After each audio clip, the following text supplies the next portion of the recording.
নমস্কাৰ টাইমলৈ স্বাগতম আৰু লৈ আহিছো এটা গুৰুত্বপূৰ্ণ খবৰ ৰেচনক লৈ মুখ্যমন্ত্ৰী ডাঙৰ মন্তব্য কৰিছে খন্তেক পূৰ্বে ফেচবুক মাধ্যম যোগে মুখ্যমন্ত্ৰীয়ে কেইবাটাও ডাঙৰ মন্তব্য কৰিছে আগষ্টৰ পৰা সম্পূৰ্ণ নতুন ৰূপেৰে লাভ কৰিব ৰেচন কি থাকিব ৰেচনত মুখ্যমন্ত্ৰীয়ে কেইবাটাও ডাঙৰ ঘোষণা কৰিছে আৰু এই সন্দৰ্ভত কি নতুন ৰূপ লাভ কৰিব মুখ্যমন্ত্ৰীয়ে কি কৈছে লৈ অহাৰ চেষ্টা কৰিছো জনাই আছো টাইম 8 বিগ ব্ৰেকিং ডাঙৰ খবৰ সাজু কৰক ৰেচন কাৰ্ড মুখ্যমন্ত্ৰীয়ে ডাঙৰ মন্তব্য কৰিছে ৰেচন কাৰ্ডক লৈ বা ৰেচনক লৈ মুখ্যমন্ত্ৰীয়ে ডাঙৰ মন্তব্য কৰিছে 1 আগষ্টৰ পৰা সম্পূৰ্ণ নতুন ৰূপেৰে লাভ কৰিব ৰেচন কি থাকিব ৰেচনত দাইল চেনি নিমখৰ লগতে সংযোগ হ'ব পাৰে নতুন সামগ্ৰী দাইল চেনি নিমখৰ লগতে থাকিব পাৰে নতুন সামগ্ৰী পূৰ্ণাংগ বাজেটৰ পিছতে ৰেচনত লাভ কৰিব পাৰে নতুন সামগ্ৰী নতুন ৰূপেৰে লাভ কৰিব ৰেচন মুখ্যমন্ত্ৰীয়ে খন্তেক পূৰ্বে ডাঙৰ মন্তব্য কৰিছে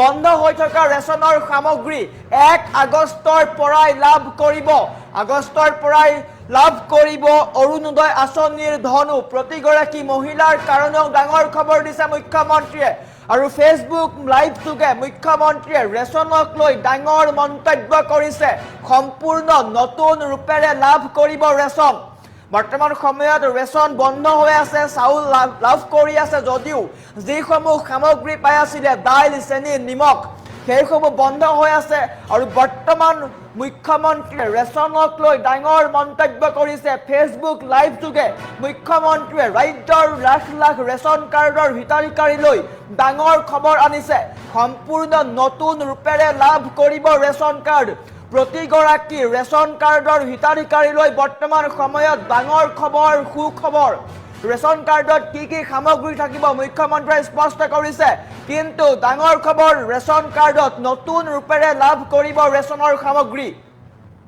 সম্পূৰ্ণ নতুন ৰূপেৰে ৰেচন কাৰ্ডৰ সামগ্ৰী লাভ কৰিব তাৰ সমান্তৰালকৈ নতুন সামগ্ৰীও ইনক্লুড হ'ব পাৰে মুখ্যমন্ত্ৰীয়ে ডাঙৰ মন্তব্য কৰিছে গতিকে গুৰুত্বপূৰ্ণ খবৰ ৰেচন কাৰ্ডৰ লাখ লাখ হিতাধিকাৰীলৈ মুখ্যমন্ত্ৰীয়ে ভাল খবৰ দিছে সাজু কৰক ৰেচন কাৰ্ড সম্পূৰ্ণ নতুন ৰূপেৰে ৰেচন কাৰ্ড লাভ কৰিব সামাজিক মাধ্যমত লাইভ আহিছিল মুখ্যমন্ত্ৰী আৰু সামাজিক মাধ্যম যোগে মুখ্যমন্ত্ৰীয়ে ৰেচন কাৰ্ডক লৈ কেইবাটাও ডাঙৰ মন্তব্য কৰা দেখিবলৈ পোৱা গৈছে মুখ্যমন্ত্ৰীয়ে কি কৈছে আমাৰ ওচৰত মন্তব্য আছে এক্সক্লুসিভ মন্তব্য দেখুৱাই দিবৰ চেষ্টা কৰিছো কম দামত চেনি বা দাইল দি আছিলো সেই আঁচনিখনো আমি আগষ্ট মাহৰ পৰাই আৰম্ভ কৰিম অৱশ্যে আমি ইয়াক অকণমান নতুন ৰূপত লৈ আহিম সেই বিষয়ে আমাৰ পূৰ্ণাংগ বাজেটত আপোনালোকে শুনিবলৈ পাব নিযুত মইনা নিযুত বাবু এই প্ৰত্যেকবোৰ আঁচনি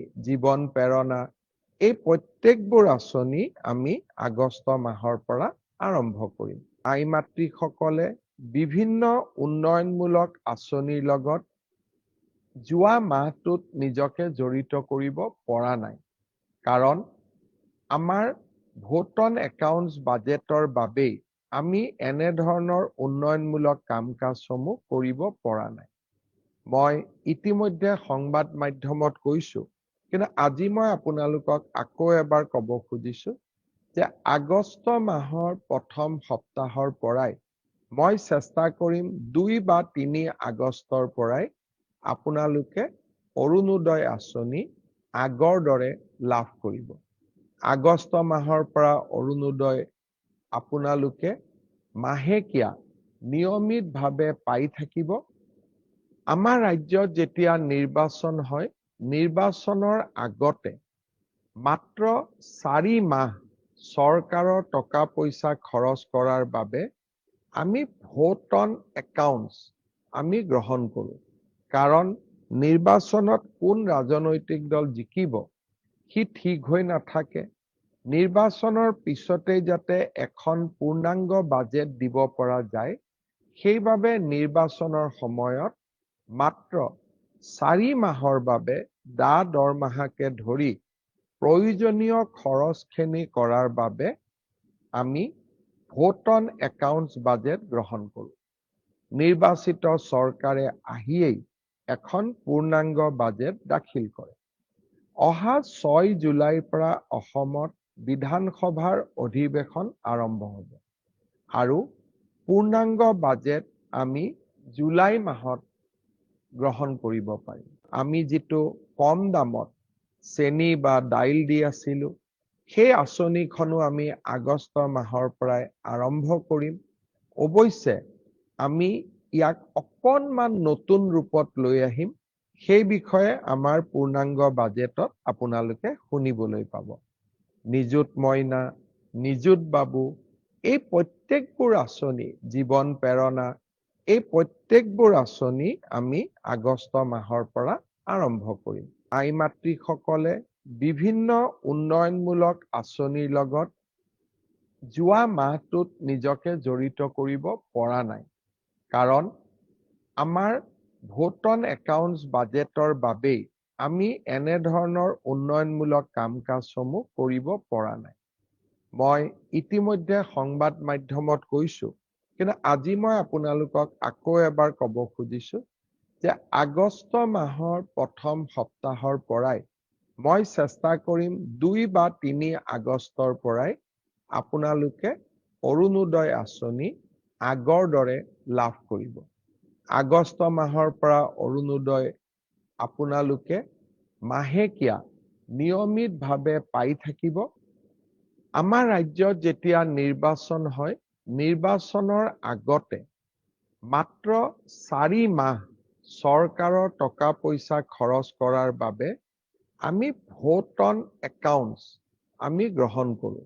কাৰণ নিৰ্বাচনত কোন ৰাজনৈতিক দল জিকিব সি ঠিক হৈ নাথাকে। নিৰ্বাচনৰ পিছতেই যাতে এখন পূৰ্ণাংগ বাজেট দিব পৰা যায়, সেইবাবে নিৰ্বাচনৰ সময়ত মাত্ৰ 4 মাহৰ বাবে দৰমহাকে ধৰি প্ৰয়োজনীয় খৰচখিনি কৰাৰ বাবে আমি ভোট অন একাউণ্টছ বাজেট গ্ৰহণ কৰোঁ। নিৰ্বাচিত চৰকাৰে আহিয়েই এখন পূৰ্ণাংগ বাজেট দাখিল কৰে। অহা 6 জুলাইৰ পৰা অসমত বিধানসভাৰ অধিৱেশন আৰম্ভ হ'ব আৰু পূৰ্ণাংগ বাজেট আমি জুলাই মাহত গ্ৰহণ কৰিব পাৰিম। আমি যিটো কম দামত চেনি বা দাইল দি আছিলো, সেই আঁচনিখনো আমি আগষ্ট মাহৰ পৰাই আৰম্ভ কৰিম। অৱশ্যে আমি ইয়াক অকণমান নতুন ৰূপত লৈ আহিম। সেই বিষয়ে আমাৰ পূৰ্ণাংগ বাজেটত আপোনালোকে শুনিবলৈ পাব। নিযুত মইনা, নিযুত বাবু, এই প্ৰত্যেকবোৰ আঁচনি, জীৱন প্ৰেৰণা, এই প্ৰত্যেকবোৰ আঁচনি আমি আগষ্ট মাহৰ পৰা আৰম্ভ কৰিম।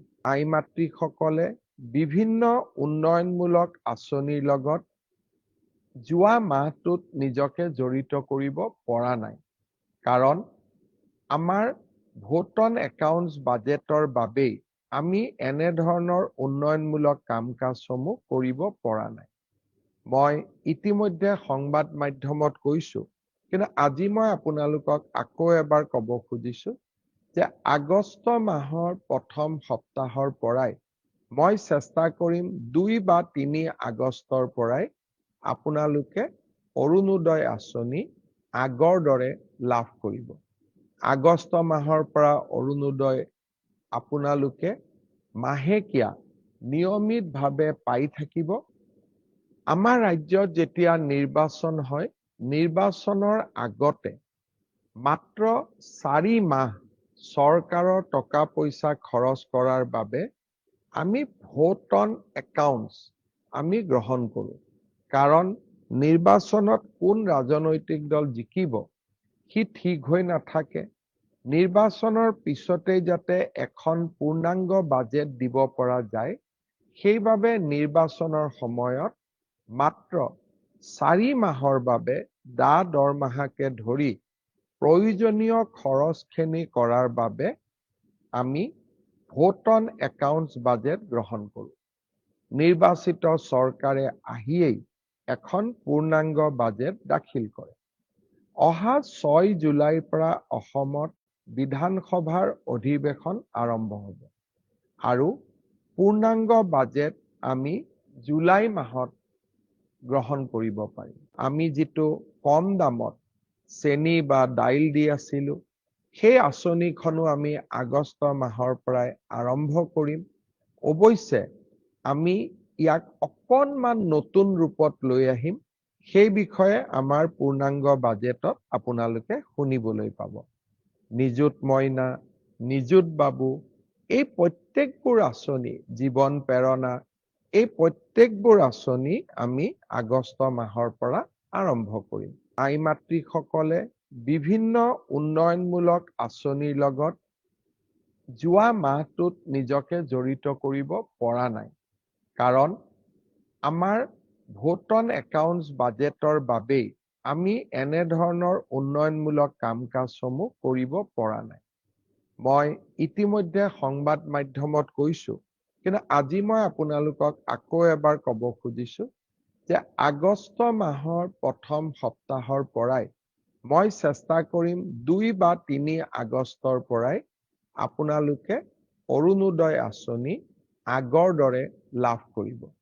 আগষ্ট মাহৰ পৰা অৰুণোদয় আপোনালোকে মাহেকীয়া নিয়মিতভাৱে পাই থাকিব।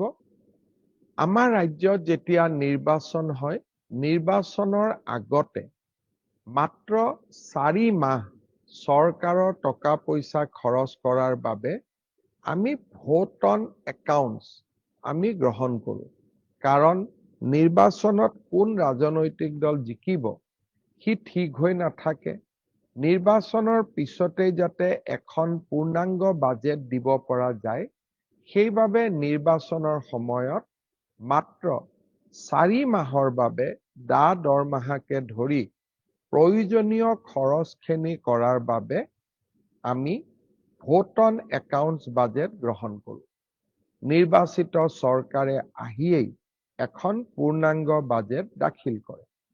অহা 6 জুলাইৰ পৰা অসমত বিধানসভাৰ অধিৱেশন আৰম্ভ হ'ব আৰু পূৰ্ণাংগ বাজেট আমি জুলাই মাহত গ্ৰহণ কৰিব পাৰিম। আমি যিটো কম দামত চেনি বা দাইল দি আছিলো, সেই আঁচনিখনো আমি আগষ্ট মাহৰ পৰাই আৰম্ভ কৰিম। অৱশ্যে আমি ইয়াক অকণমান নতুন ৰূপত লৈ আহিম। সেই বিষয়ে আমাৰ পূৰ্ণাংগ বাজেটত আপোনালোকে শুনিবলৈ পাব। নিযুত মইনা, নিযুত বাবু, এই প্ৰত্যেকবোৰ আঁচনি, জীৱন প্ৰেৰণা, এই প্ৰত্যেকবোৰ আঁচনি আমি আগষ্ট মাহৰ পৰা আৰম্ভ কৰিম। আই মাতৃসকলে বিভিন্ন উন্নয়নমূলক আঁচনিৰ লগত যোৱা মাহটোত নিজকে জড়িত কৰিব পৰা নাই। কাৰণ আমাৰ ভোট অন একাউণ্টছ বাজেটৰ বাবেই আমি এনেধৰণৰ উন্নয়নমূলক কাম কাজসমূহ কৰিব পৰা নাই।